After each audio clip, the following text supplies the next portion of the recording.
तो आइए ध्यान लगाकर रसपान करते हैं पौष मास में सोमवार की पौराणिक एवं प्रचलित कथा। सोमवार के व्रत कथा के अनुसार अमरपुर नगर में एक धनी व्यापारी रहता था। दूर दूर तक उसका व्यापार फैला हुआ था। नगर में उस व्यापारी का सभी लोग मान सम्मान करते थे। इतना सब कुछ होने के बावजूद भी वह व्यापारी अंतर्मन से बहुत ही दुखी था, क्योंकि उस व्यापारी का कोई भी पुत्र नहीं था। इसी चिंता में वह अंदर ही अंदर घुटता रहता था और उसे हमेशा यह चिंता सताती रहती थी। दिन रात उसे एक ही चिंता सताती रहती थी, उसकी मृत्यु के बाद उसके इतने बड़े व्यापार और धन संपत्ति को कौन संभालेगा, सारा भार कौन संभालेगा। पुत्र पाने की इच्छा से वह व्यापारी प्रति सोमवार भगवान शिव की व्रत पूजा किया करता था। संध्या काल को व्यापारी शिव मंदिर में जाकर भगवान शिव के सामने घी का दीपक जलाया करता था। उस व्यापारी की भक्ति को देखकर एक दिन पार्वती ने भगवान शिव से कहा, हे प्राणनाथ, यह व्यापारी आपका सच्चा भक्त है। कितने दिनों से यह सोमवार का व्रत और पूजा नियमित कर रहा है। भगवान आप इस व्यापारी की मनोकामना अवश्य ही पूर्ण करें, यह आपकी जिम्मेदारी है। आपको इसकी मनोकामना शीघ्र ही पूर्ण करनी चाहिए। भगवान शिव ने मुस्कुराते हुए कहा, हे पार्वती, इस संसार में सबको उसके कर्म के अनुसार फल की प्राप्ति होती है। प्राणी जैसा कर्म करते हैं उन्हें वैसा ही फल प्राप्त होता है। इसके बावजूद पार्वती माता नहीं मानी। उन्होंने आग्रह करते हुए कहा, नहीं प्राणनाथ, आपको इस व्यापारी की इच्छा पूरी ही करनी पड़ेगी। यह आपका अनन्य भक्त है। प्रति सोमवार आपका विधिवत व्रत कर रखता है और पूजा अर्चना के बाद आपको भोग लगाकर एक समय भोजन ग्रहण करता है। आपको इसे पुत्र प्राप्ति का वरदान देना ही होगा।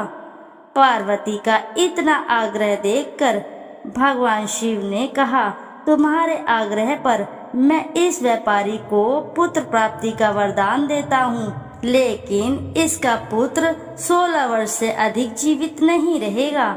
उसी रात भगवान शिव ने स्वप्न में उस व्यापारी को दर्शन देकर उसे पुत्र प्राप्ति का वरदान दिया और उसके पुत्र के 16 वर्ष तक जीवित रहने की बात भी बताई। भगवान के वरदान से व्यापारी को खुशी तो हुई, लेकिन पुत्र की अल्पायु की चिंता ने उस खुशी को नष्ट कर दिया। व्यापारी पहले की तरह सोमवार का विधिवत व्रत करता रहा। कुछ महीने पश्चात उसके घर अति सुंदर पुत्र उत्पन्न हुआ। पुत्र जन्म से व्यापारी के घर में खुशी भर आई। बहुत धूमधाम से पुत्र जन्म का समारोह मनाया गया। व्यापारी को पुत्र जन्म की अधिक खुशी नहीं हुई, क्योंकि उसे पुत्र की अल्प आयु के रहस्य का पता था। यह रहस्य घर में किसी को नहीं मालूम था। विद्वान ब्राह्मणों ने उस पुत्र का नाम अमर रखा था। जब अमर 12 वर्ष का हुआ तो शिक्षा के लिए उसे वाराणसी भेजने का निश्चय हुआ। व्यापारी ने अमर के मामा दीपचंद को बुलाया और कहा कि मेरे अमर को शिक्षा प्राप्त करने के लिए वाराणसी छोड़ आओ। अमर अपने मामा के साथ शिक्षा प्राप्त करने के लिए चल दिया। रास्ते में जहाँ भी अमर और दीपचंद रात्रि विश्राम के लिए ठहरते, वहीं यज्ञ और ब्राह्मणों को भोजन कराते थे। लंबी यात्रा के बाद अमर और दीपचंद्र एक नगर में पहुँचे।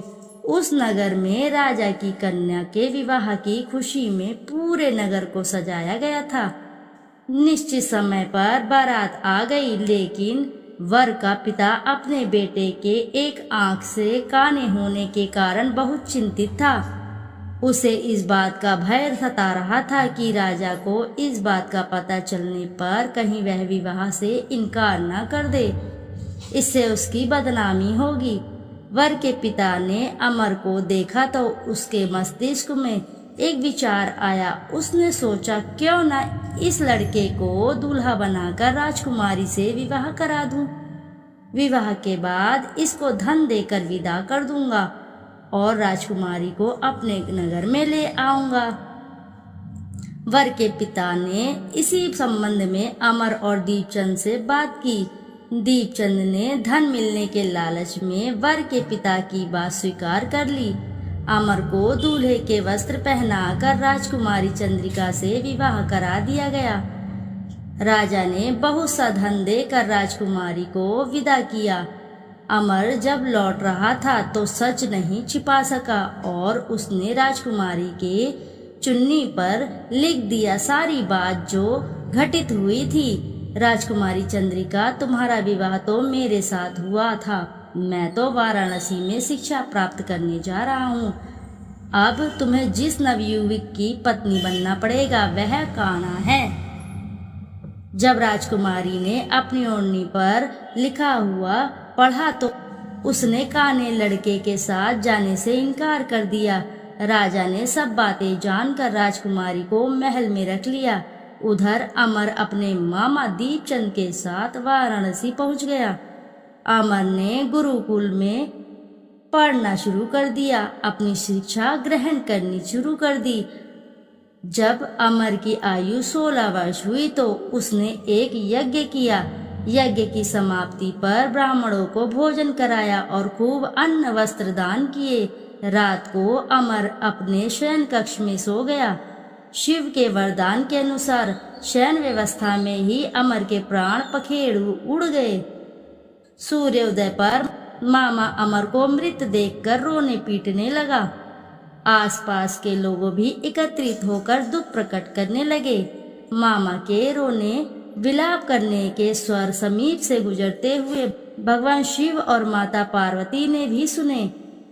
पार्वती जी ने भगवान से कहा, प्राणनाथ, मुझसे इसके रोने के स्वर सहन नहीं हो रहे। आप इस व्यक्ति के कष्ट अवश्य दूर करें। भगवान शिव ने पार्वती के साथ अदृश्य रूप में समीप जाकर अमर को देखा तो पार्वती जी से बोले, पार्वती, यह तो उसी व्यापारी का पुत्र है। मैंने इसे 16 वर्ष की आयु का वरदान दिया था। इसकी आयु पूरी समाप्त हो चुकी है। पार्वती जी ने फिर भगवान शिव से निवेदन किया, हे प्राणनाथ, आप इस लड़के को जीवित करें, नहीं तो इसके माता पिता पुत्र की मृत्यु के कारण रो रो कर अपने प्राणों को त्याग कर देंगे। इस लड़के का पिता तो आपका परम भक्त है। वर्षों से सोमवार का व्रत करते हुए आपको भोग लगा रहा है।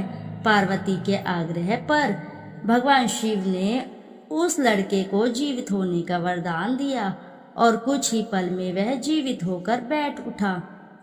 शिक्षा समाप्त करके अमर मामा के साथ अपने नगर को चल दिया। दोनों चलते चलते हुए उसी नगर में पहुंचे जहां अमर का विवाह हुआ था, उस राजकुमारी के साथ।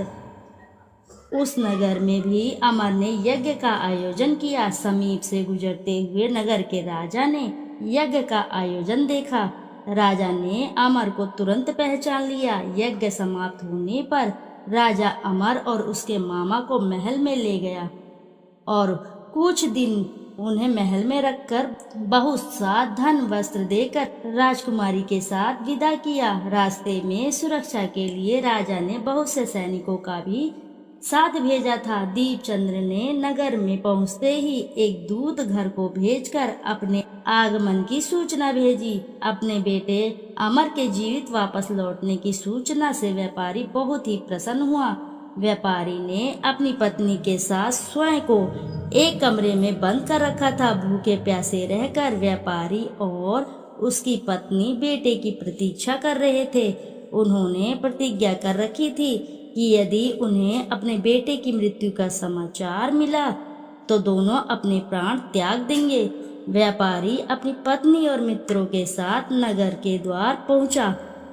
अपने बेटे के विवाह का समाचार सुन पुत्रवधू राजकुमारी चंद्रिका को देखकर उसकी खुशी का ठिकाना न रहा। उसी रात भगवान शिव ने व्यापारी के स्वप्न में आकर कहा, हे श्रेष्ठी, मैंने तेरे सोमवार के व्रत और व्रत कथा सुनने से प्रसन्न होकर तेरे पुत्र को लंबी आयु प्रदान की है। व्यापारी बहुत ही प्रसन्न हुआ। सोमवार का व्रत करने से व्यापारी के घर में खुशियां लौट आई।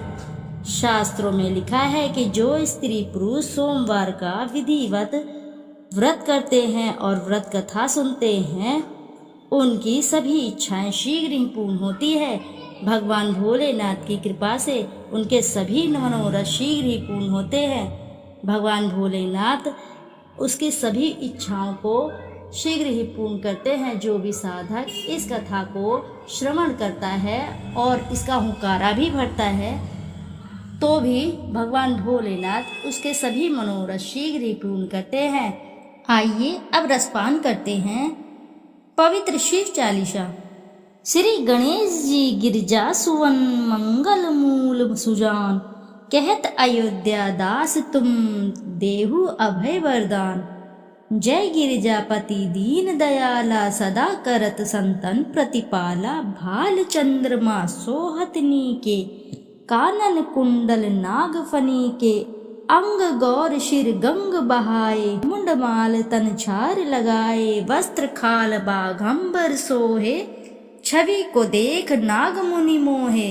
मैना मातु की है दुलारी, बाम अंग सोहत छवि न्यारी। कर त्रिशूल सोहत छवि भारी, करत सदा शत्रुन क्षयकारी। नंदी गणेश सोहे तनहा कैसे, सागर मध्य कमल है जैसे। कार्तिक श्याम और गणराऊ, या छवि को कही जात न काऊ। देवी जबहि जाय पुकारा, तबहि दुख प्रभु आप निवारा। किया उपद्रव तारक भारी, देवन सब मिली तुम्हीं जुहारी।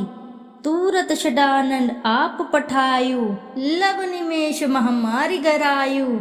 आप जलंधर असुर संहारा, जयश तुम्हारे विदित संहारा। त्रिपुरासुर सन युद्ध मचाई, सबहि कृपा कर लीन बचाई। किया तपहि भागीरथ भारी, पुर प्रतिज्ञा तसु पुरारी। दानिन मम तुम सम कहु नाही, सेवक स्तुति करत सदाही। वेद नाम महिमा तब गाई, अखत अनादि वेद नहीं पाई। प्रगट उदती मंथन में ज्वाला, जरे सुरासुर भय विहाला। कीन दया तम करी सहाई, नीलकंठ तब नाम कहाई। पूजन रामचंद्र जब कीन्हा, जीत के लंक विभीषण दीन्हा। सहस कमल में हो रहे धारी, कीन्हा परीक्षा तब ही पुरारी। एक कमल प्रभु राखेउ जोही, कमल नयन पूजन चम सोही। कठिन भक्ति देख प्रभु शंकर, भय प्रसन्न दिए इच्छित वर। जय जय अनंत अविनाशी, करत कृपा सबके घटवासी। दुष्ट सकल नित मोहि सतावे, ब्रह्मत रहे मोहि चैन न आवे। त्राही त्राही मैं नाथ पुकारू, यही अवसर मोहि आन उबारू। ले त्रिशूल शत्रुन को मारो, संकट से मोहि आन उबारो। माति पिता भ्राता सब कोई, संकट में पूछत ना कोई। स्वामी एक है आस तुम्हारी, आए हरहु अब संकट भारी। धन निर्धन को देत सदाही, जो कोई जांचे वो फल पाही। अस्तुति के ही विधि करो तुम्हारी, क्षमहु नाथ अब चूक हमारी। शंकर हो संकट के नाशन, मंगल कारण विघ्न विनाशन। योगी यति मुनि ध्यान लगावे, नारद शारद शीश नवावे। नमो नमो जय नमो शिवाय, सुर ब्रह्मादि पार न पाए। जो यह पाठ करे मन लाई, ता पार होत शंभु सहाई। ऋनिया जो कोई हो अधिकारी, पाठ करे सो पावनहारी। पुत्रहीन कर इच्छा कोई, निश्चित शिव प्रसाद ते होई। पंडित त्रयोदशी को लावे, ध्यान पूर्वक होम करावे। त्रयोदशी व्रत करे हमेशा, तन नहीं ताके रहे कलेशा। दीप धूप नैवेद्य चढ़ावे, शंकर सम्मुख पाठ सुनावे। जन्म जन्म के पाप नसावे, अंतवास शिवपुर में पावे। कहे अयोध्या आस तुम्हारी, जाने सकल दुख हरहु हमारी। नित्य नेम कर प्राते ही, पाठ करो चालीसा। तुम मेरी मनोकामना पूर्ण करो जगदीसा। मगसर छठी हेमंत ऋतु संवत 64 जान। स्तुति 40 शिवहि पूर्ण कीन कल्याण। इति शुभम। बोलो हर हर महादेव की जय। शिव शंकर भोलेनाथ की जय। प्रिय भक्तगणों, यदि आपको वीडियो अच्छी लगी है तो वीडियो जरूर लाइक करें, साथ ही चैनल को सब्सक्राइब करें। एक बार अपनी सच्ची श्रद्धा से कमेंट बॉक्स में जरूर लिख दें, हर हर महादेव, जय भोलेनाथ। भगवान भोलेनाथ का आशीर्वाद आप पर सदा बना रहेगा। नमस्कार श्रोताओं, फिर मिलते हैं आपसे ऐसी किसी नई कथा कहानी में। जब तक के लिए नमस्कार श्रोताओं।